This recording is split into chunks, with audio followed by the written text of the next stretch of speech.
Hello everyone, कैसे आप सब लोग। Welcome back to the classes. मैं निखिल राणा। क्लास 9 का अपना मैथ्स का टॉपिक हम कंटिन्यू करेंगे, जो कि हमारा है एक्सप्लोरिंग अलजेब्रिक आइडेंटिटीज। और इसमें हम बात करें वर्ड प्रॉब्लम से रिलेटेड क्वेश्चंस की। तो बच्चों, वर्ड प्रॉब्लम से रिलेटेड क्वेश्चन जो है, वर्ड प्रॉब्लम से रिलेटेड जो क्वेश्चन है, ठीक है, वो हमें बहुत जरूरी है, हमें आने चाहिए, क्योंकि 10th क्लास में भी आपको करनी ही है। ठीक है, 10th क्लास में भी हमें ये चीजें करनी ही है। क्लियर। तो ये आपको यहाँ पूरा दिया गया था। मैं फिर से एक बार देख लेता हूँ, बता देता हूँ। एक विलेज है जो playground shape as a square, square shape playground है। यानी कि मैं आपको जो बोल रहा हूँ कि अंदर वाला हमारा प्लेग्राउंड है। क्या है जी? प्लेग्राउंड। अंदर वाला आपका प्लेग्राउंड है। ठीक है, ये प्लेग्राउंड है, ये हमारा प्लेग्राउंड है अंदर वाला। और जिसकी साइड 40 मीटर्स है। हर एक साइड 40 मीटर्स है। आपको पता है ये 40 है, ये 40 स्क्वायर है, तो सारी की सारी इसकी क्या होंगी? 40 मीटर्स की साइड। ठीक है।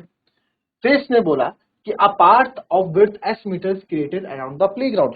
जो खेल का मैदान है, प्लेग्राउंड, उसके चारों ओर एक पाथ बनाया गया। चारों ओर एक पाथ बनाया गया। पाथ मतलब ये आपका एक पाथ बनाया गया एस। ठीक है, ये आपका पाथ बनाया, ये पाथ बनाया। ठीक है जी, ये पाथ बनाया गया जो ग्राउंड के चारों तरफ पाथ है, जो कि बोला गया कि एस मीटर का है। हमें नहीं पता कितना है, हमें नहीं पता है कितना है। इसकी चौड़ाई एस मीटर। कितनी है जी चौड़ाई? एस मीटर चौड़ाई। कितनी बोली जी? एस मीटर, तो 40 मीटर। ठीक है, एस मीटर चौड़ाई उन्होंने बोली। ठीक है, इसको आप कंफ्यूज ना हो तो मैं ऐसा करता हूँ, इसको अंदर 40 मीटर चौड़ाई। ठीक है, तो ठीक है सर। जो इन्होंने पाथ बनाया चलने के लिए, जो ये रीजन है, इसको हम क्या बोलेंगे? This is the path. क्या है ये? पाथ, रास्ता। ये क्या है जी? पाथ, रास्ता।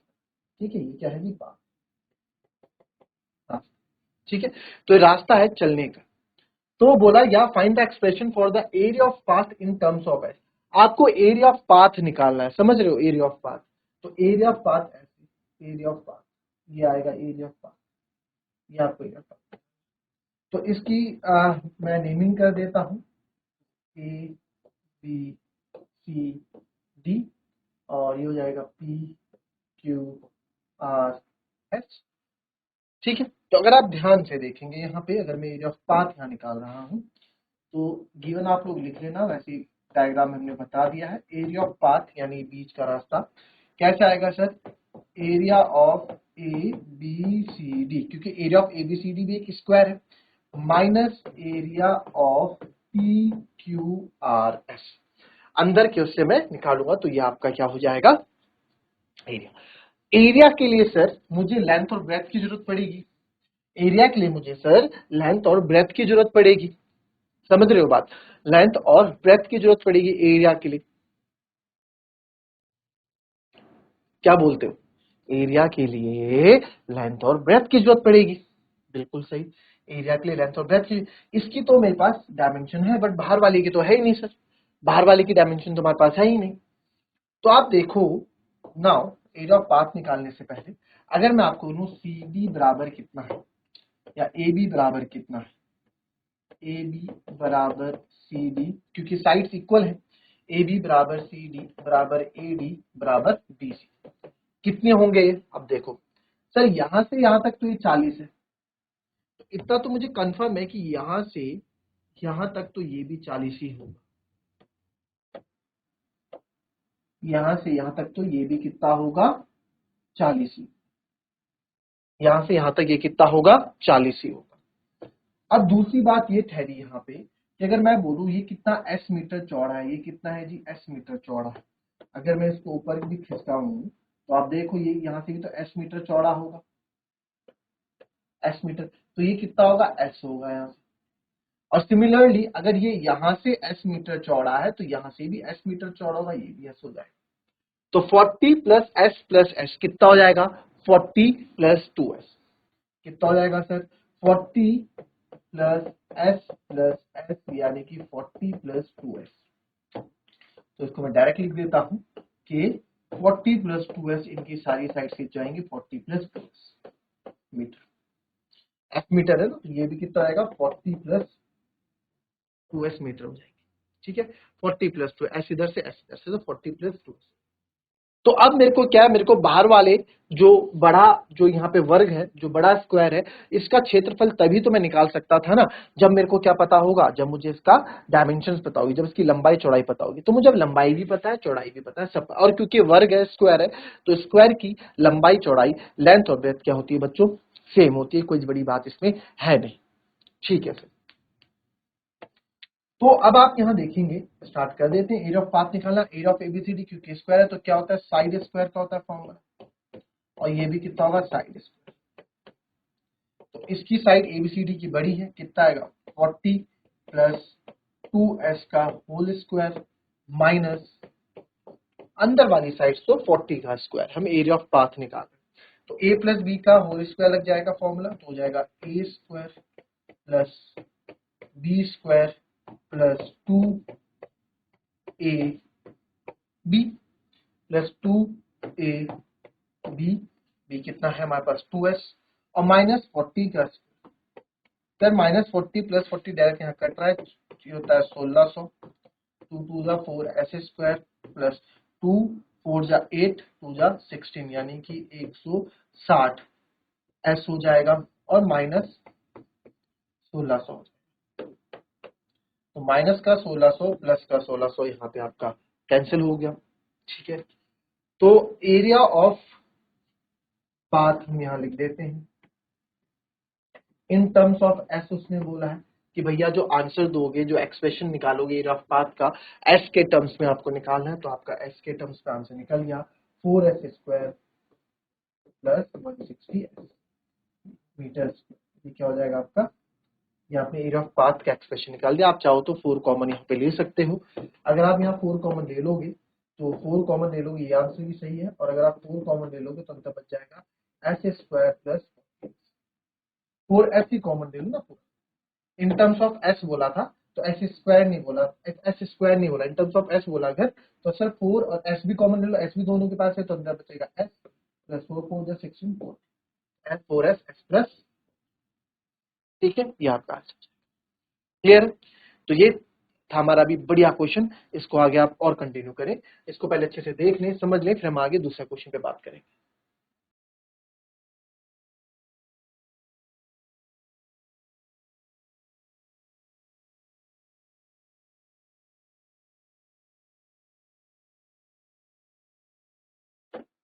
चलो जी, नेक्स्ट क्वेश्चन देखेंगे, ध्यान से करेंगे इसको। If a number plus it's reciprocal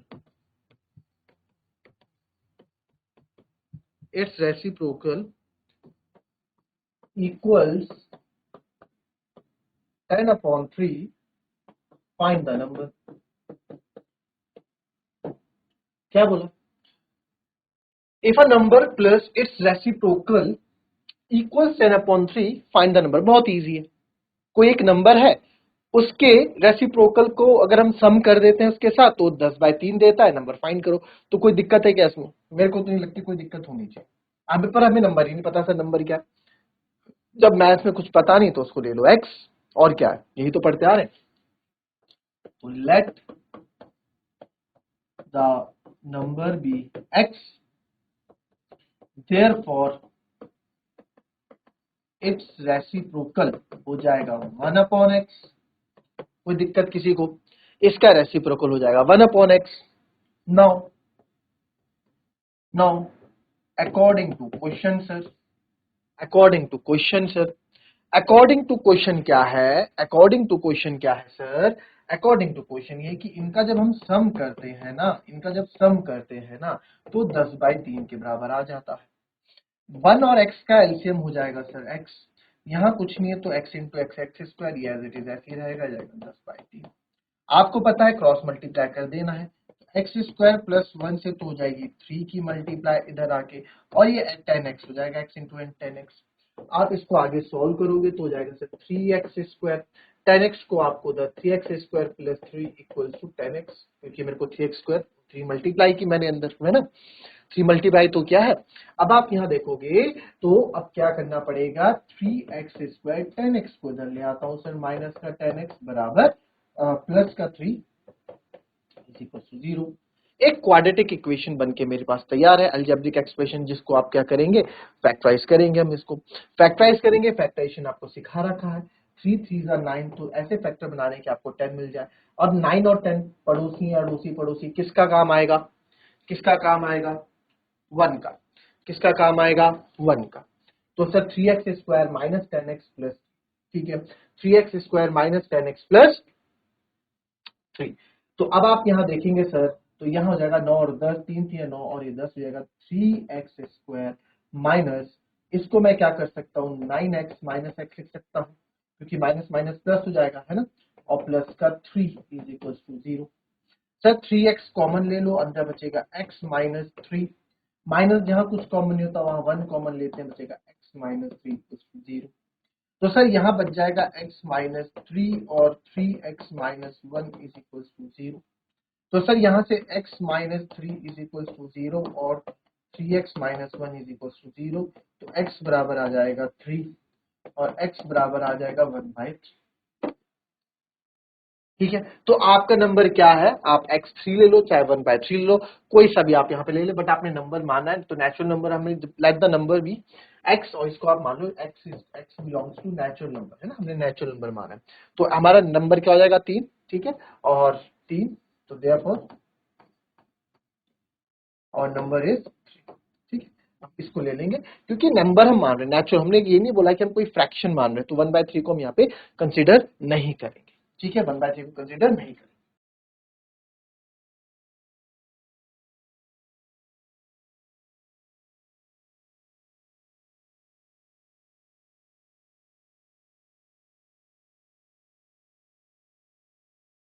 चलिए नेक्स्ट क्वेश्चन देखेंगे।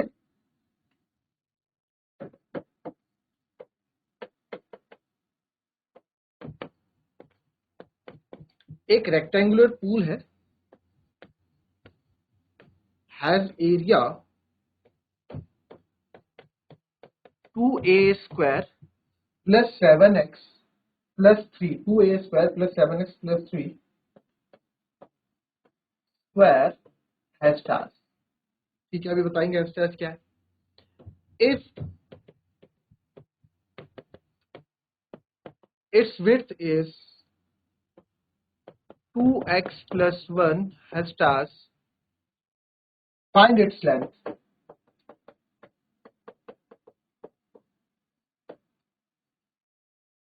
Hasta was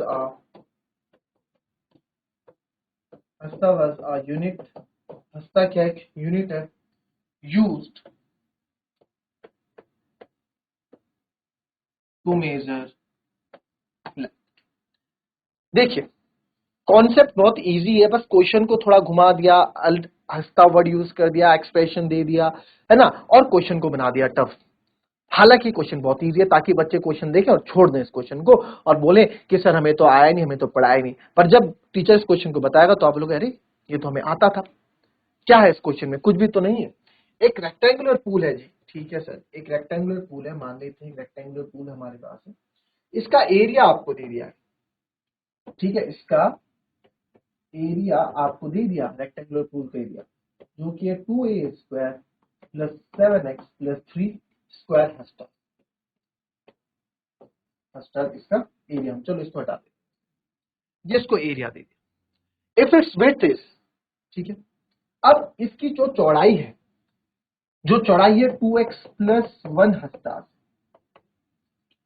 find its length, नहीं बता सकते क्या, नहीं बता सकते क्या, मुझे तो लगता है क्या बता सकते हो, मुझे तो लगता है आप बता सकते हो। कैसे बता सकते सर, मैंने आपको क्या बताया था। अच्छा यहाँ पे बहुत ही अच्छे तरीके से पूछिए, एरिया बराबर क्या होता है, लेंथ इनटू ब्रेथ होता है रेक्टेंगल का। एरिया आपके पास है ही सर, क्या है, 2a² प्लस, सॉरी 2a² है क्या, 2x² होगा I think, it's 2x², not a²। Is 2x square 2x square, ठीक है, 2x square plus 7x plus 3, ठीक है। और इसमें जो लेंथ है वो हमें पता नहीं, हमें निकालनी है, और ब्रेथ है 2x प्लस। एक बार बताओ, अगर मैं इसका फैक्टराइजेशन कर दूं मुझे क्या मिलेंगे? फैक्टर्स मिलेंगे, जिसमें से एक फैक्टर तो मेरे को यहाँ मौजूद है, दूसरा मुझे निकालना है। तो इससे क्यों ना मिडिल टर्म स्प्लिट करके मैं इसके फैक्टर निकाल दूं। आपने बताया था प्रीवियस क्लास में कि जो फैक्टराइजेशन करके जो फैक्टर आते हैं उनको अगर आपस में मल्टीप्लाई करोगे तो वापस यही चीज मिलती है आपको, वापस यही चीज मिलती है। तो हम क्या करेंगे, हम इसको उठा देते हैं, 2x स्क्वायर प्लस 7x, इसको आप मान लो फर्स्ट इक्वेशन, प्लस 3, तो 2 3 जा 6, अगेन भाई 6 का फैक्टर है तो इसको मैं लिख सकता हूँ 6x plus x plus 3। Sir यहाँ पे 2x आप कॉमन ले लो, अंदर बचेगा x प्लस 3, यहाँ पे 1 कॉमन ले लो, अंदर बचेगा x प्लस 3। तो सर इधर आप देखेंगे, इसको हम फैक्टराइजेशन कर रहे हैं, है ना, तो यहाँ पे आप देखेंगे यहाँ बचेगा x प्लस 3 और इसका फैक्टराइजेशन इक्वल्स टू मान लो, है ना, मेरे पास जगह नहीं, इक्वल्स टू इसको हम फैक्टर कर रहे हैं तो इसको ऐसे लिखेंगे, जब इसके हमने फैक्टर किए 2x square plus 7x plus 3 के जब आपने फैक्टर किए, फैक्टर ही कर रहे हैं, तो यहाँ बचेगा x प्लस 3 कॉमन है दोनों में और 2x प्लस, तो सर 2x प्लस 1 तो ऑलरेडी यहाँ पे मौजूद है, यहाँ पे x प्लस 3 आपका मौजूद नहीं है। तो बिकॉज आप लिखेंगे यहाँ पे from first area length into breadth होता है, फ्रॉम फर्स्ट हमने बता दिया the length therefore from first length equals to, यानी कि L बराबर क्या हो जाएगा जी, x प्लस 3 हाफ स्टार्स,